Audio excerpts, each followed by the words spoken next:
Hello and welcome to the Genuine Learning blog. My name is Melissa Galasso, and today we're going to talk about a very new exposure draft from the GASB. So CPAs are really known for alphabet soup, and we love our acronyms and we love all of these initials, and we typically find a way to just pronounce the initials.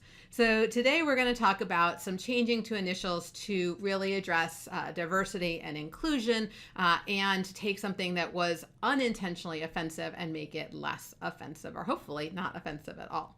So today we're going to talk about renaming the comprehensive annual financial report. Now, if this had been a typical course, I would have not said comprehensive annual financial report.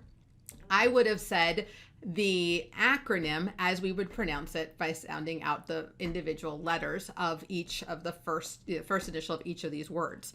And so we typically would have referred to it as the CAFR, except we wouldn't have said that. We would have actually pronounced CAFR. Unfortunately, we have found out, this was news to me, although some people told me that they learned it from a movie from the 80s, which I did not know, that term is actually very offensive to certain individuals. And obviously it was never intended to be offensive. And so when GASB was informed that it wasn't offensive, they immediately put an agenda item on there to fix the issue. So again, it's not the actual term, and it's not the actual letters, but it's the spoken word that is what is causing this issue. And so they are proposing the annual comprehensive financial report, which I think the acronym would therefore be the ACFR. My thoughts right now. Again, we'll have to see how long it takes to catch on. But this was issued in April 2021 and comments are due by July 9th. And again, it's just looking at the pronunciation of the acronym for Comprehensive Annual Financial Report. It is a racial slur, and we do not believe that that is appropriate. It was not intentional, but again, in the concept of diversity and inclusion, even if it wasn't intentional, we don't want to unintentionally be rude or insensitive. And so in the spirit of inclusiveness, GASB has taken on this to address and remedy.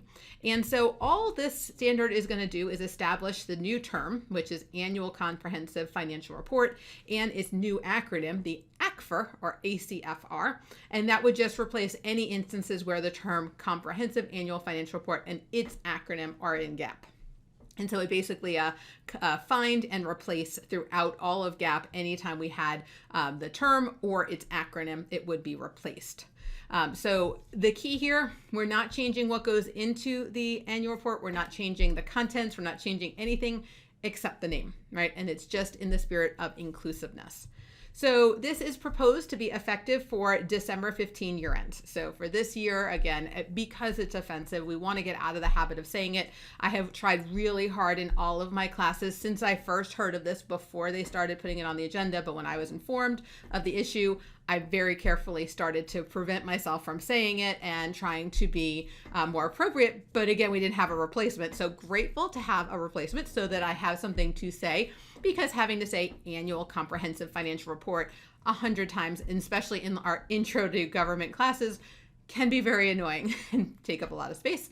So now that we have the ACFR, I'm happy to use that in lieu of the other more objectionable acronym. So again, quick turnaround this, quick feedback, July 9th, and then by the end of this year, we'll be using this new term.